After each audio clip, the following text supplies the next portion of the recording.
Hello students, welcome back to the civil engineers. आज हम बात करेंगे expression for buckling load when both the ends of the column are hinge.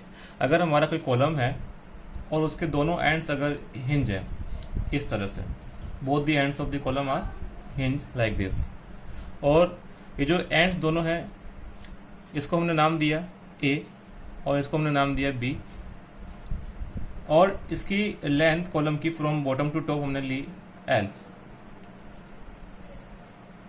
अब हमने इस कॉलम के ऊपर डॉट लगाया P, जिसकी इंटेंसिटी P है, तो यहाँ पे एक रिएक्शन डेवलप होगी बॉटम में, वो भी कितनी होगी, इस लोड के इक्वली होगी, P के इक्वल।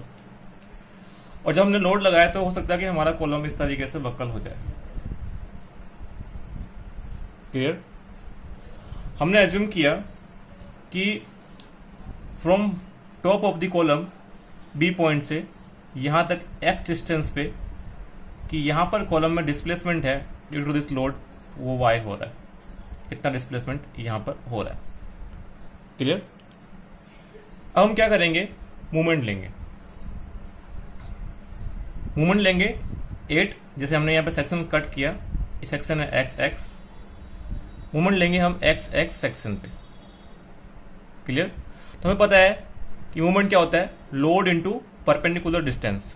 लेकिन इसमें आपको एक बात का ध्यान देना होगा, अगर आपका डायग्राम इस तरीके से बन जाए, मतलब आपको यहाँ पे साइन कन्वेंशन का ध्यान देना पड़ेगा कि अगर हमारे कॉलम जो है इस तरीके से बक्कल होते हैं तो हमें वहां पे साइन लेना होता है नेगेटिव जब हम बेंडिंग मोमेंट फाइंड करेंगे, और जब हमारे कॉलम इस तरीके से बक्कल होंगे कॉन्वेक्स फॉर्म में तो हमें वहां पे साइन लेना पड़ेगा बेंडिंग मोमेंट का पॉजिटिव। तो यहाँ पे थोड़ा ध्यान देना, जैसे यहाँ पे हमारा जो कॉलम बक्कल हो रहा है कॉनकेव शेप में हो रहा है, तो यहाँ पे हम जो बेंडिंग मोमेंट निकालने का साइन लेंगे वो लेंगे नेगेटिव। क्लियर?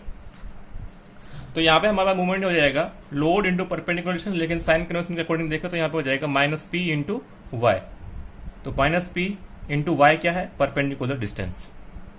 क्लियर? ये तो हमारे पास में आ गया movement at this section x x. अब हम क्या करेंगे, हमें पता है कि हमारा जो मूवमेंट होता है वो E I d square y upon d x square के इक्वल होता है।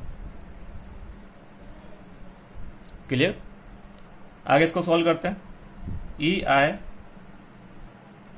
D square y upon d x square is equal to, हमारे पास में एम एक्स की वैल्यू है वो है माइनस पी इंटू वाई। इसको हम ट्रांसफर करेंगे तो ये हो जाएगा E I d square y upon d x square plus P into y equal to 0। यहां से हम इसको इस तरीके से लिख सकते हैं, d square y upon d x square plus P upon E I into y. Clear? अब हम जो पी अपॉन ई आई है इसको लिख सकते हैं अल्फा स्क्वायर, कांस्टेंट होगा पी अपॉन ई आई, और हम अल्फा को लिख लेंगे root of P upon E I. Clear? तो हमारे पास में ये जो इक्वेशन बनी ये डिफरेंशियल इक्वेशन है, इसका सॉल्यूशन जो होगा वो कुछ इस तरीके से होगा, y is equal to C1 into cos alpha into X plus C2 sine alpha into X. ये हमारा इस डिफरेंशियल इक्वेशन का सॉल्यूशन है।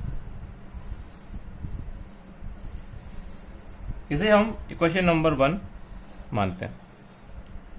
तो यहां पर जो अल्फा आ रहा है, इससे अल्फा की वैल्यू हमें यहां पे लेनी है root of P upon E आई। ठीक है? और अब हम क्या करेंगे, जो हमारे पास में कॉलम है, इस कॉलम की जो एंड कंडीशंस है उसको लेंगे, तो हम कह सकते हैं 8 x is equal to 0 then y is equal to 0। y हमारे पास में क्या डिस्प्लेसमेंट है। क्लियर? तो अगर हम x इज इक्वल टू 0 लेंगे, जैसे हमारे पास में ये कॉलम यहां से स्टार्ट हो रहा है, यहां पर इसका टॉप पॉइंट है, तो इसकी यहां पर लेंथ क्या होगी 0, सेंटर में l/2 हो जाएगी और टॉप पे पूरी l हो जाएगी। तो हमने क्या किया, x की वैल्यू 0 ले ली और y वहां पे क्या हो जाएगा 0, क्योंकि यहाँ पर अगर x 0 है तो यहाँ पर a पॉइंट पर डिस्प्लेसमेंट भी कितना होगा 0 होगा, यहाँ पे हमारा कॉलम बक्कल नहीं होगा। तो चलिए पुट करते हैं इस इक्वेशन के अंदर x इज इक्वल टू 0 और y is equal to 0। So y is equal to 0 ले लिया हमने, C1 इंटू कोज अल्फा की वैल्यू हमारे पास में है root of p upon A आई,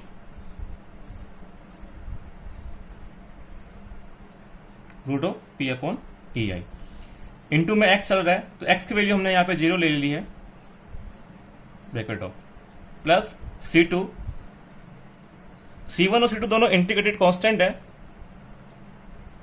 अब हमारे पास में साइन अल्फा इंटू एक्स है, तो हमने अल्फा की value root of p upon A I ले ली है, अल्फा एक कांस्टेंट है p upon E I into x, x की वैल्यू हमने 0 ले ली है इंटू 0।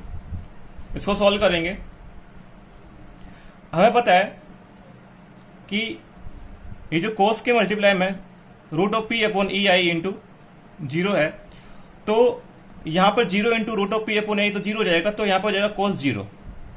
तो हमें पता है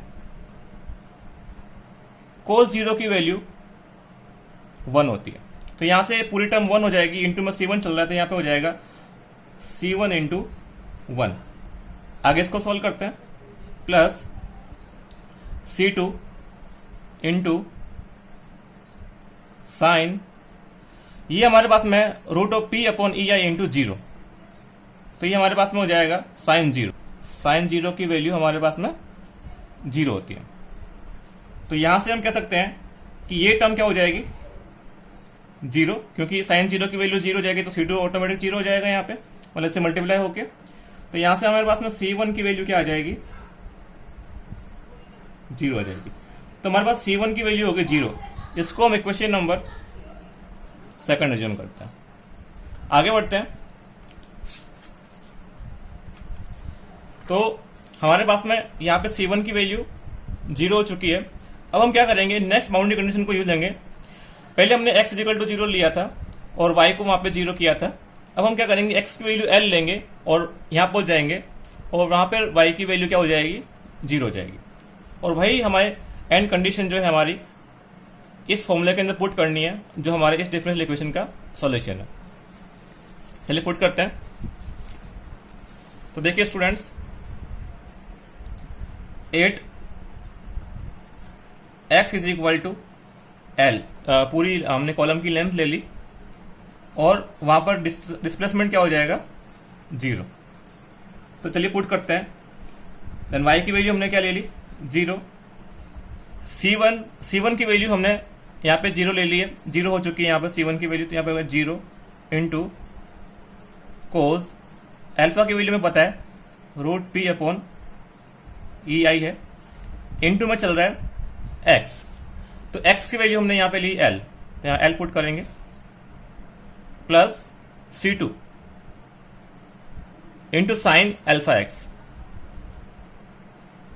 अल्फा की वैल्यू में पता है root of p upon E आई है, इंटू मैक्स चल रहा है तो ये हो जाएगा इंटू एल, क्योंकि हमने x की वैल्यू l ले ली। इसको सॉल्व करते हैं। 0 इक्वल टू, तो ये टर्म देखिए 0 के मल्टीप्लाई में तो पूरी एंटायर टर्म विल बी 0, और देखिए 0 के इक्वल में ये टर्म बचेगी जो कि है C2 into sine root of p upon E I into L, bracket off. तो देखिए यहां पर 0 के इक्वल में C2 into sine root of p upon E I into L है, तो अगर हमने यहाँ पे C2 को 0 किया तो एंटायर टर्म विल बी 0, और अगर C2 को हम 0 करते हैं और C1 हमारा ऑलरेडी 0 है, तो अगर C1 C2 की वैल्यू दोनों की 0 हो जाएगी, तो अगर इस इक्वेशन के अंदर रखेंगे, यहाँ पे 0 रखेंगे तो ये टर्म 0 हो जाएगी, और C2 की वैल्यू 0 लेंगे तो यहाँ पे ये टर्म भी 0 हो जाएगी, तो entire displacement in the column will be 0, जो कि पॉसिबल नहीं है, ट्रू नहीं है। तो ऐसा तो हो नहीं सकता, तो हम C2 को 0 के इक्वल नहीं कर सकते, so C2 can not be equated to 0। तो हम क्या करेंगे, sine root of p upon E I into L को 0 के इक्वल रख देंगे। तो यहाँ पे हम क्या करेंगे, C2 को इक्वल टू 0 ना करके हम sine root of p upon E I into L को 0 के इक्वल रखेंगे। तो sine root of p upon E I into L is equal to, इसको हम 0 के इक्वल कर देते हैं। तो हमें पता है कि साइन 0 कब होता है, तो साइन 0 0 पे होता है, साइन पाई, 2 पाई, 3 पाई, सब पाई की टर्म में साइन की वैल्यू 0 होती है। तो हम क्या करेंगे, लीस्ट वैल्यू लेंगे। तो लीस्ट हमारे पास में वैल्यू क्या है, साइन पाई। तो साइन पाई इजिकल टू हमारे पास में क्या हो जाएगा, 0। तो हम क्या करेंगे, यहां पर देखिए sine root of P upon E I into L is equal to 0 और यहां पर साइन पाई इजिकल टू 0। तो हम इसको लिख सकते हैं sine root of P upon E I into L is equal to 0। तो यहां पर साइन पाई इजिकल टू 0, तो हम इसको लिख सकते हैं equal to sine pi. Sine to sine cancel out हो जाएगा, तो हमारे पास वैल्यू बचेगी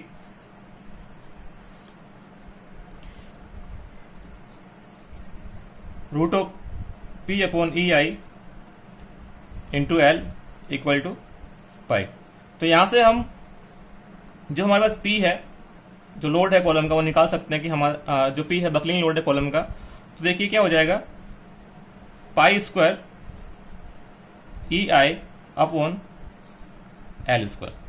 तो ये हमारे पास में फॉर्मूला आ गया। जब हमारे कॉलम के दोनों एंड्स अगर हिंज हो तो हमें उसका बकलिंग लोड फाइंड करना है या क्रिपलिंग लोड फाइंड करना है, तो हम इस फॉर्मूला से फाइंड करेंगे, जो कि क्या है, P is equal to pi square E I upon L square. यहां पर P क्या है, बकलिंग लोड या फिर crippling load.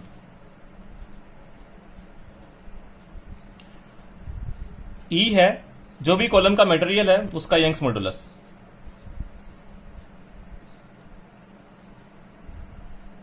Young's modulus of elasticity. Clear.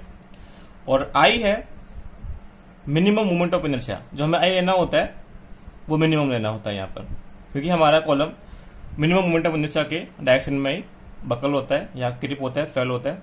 तो यहां पर आई क्या है, I minimum moment of inertia. मैंने यहाँ पे MOI लिखा है, मतलब मोमेंट ऑफ इनर्शिया। और L क्या है, effective length of the column. Effective length of the column. तो ये हमारे पास में आ गई expression for buckling load when both the ends of the column are hinged. तो आई होप आपको ये लेक्चर समझ में आ चुका होगा। अगर आपको लेक्चर अच्छा लगा है तो प्लीज चैनल को सब्सक्राइब करें, लाइक करें, कमेंट करें। थैंक यू, और इसी तरह से जुड़े रहें।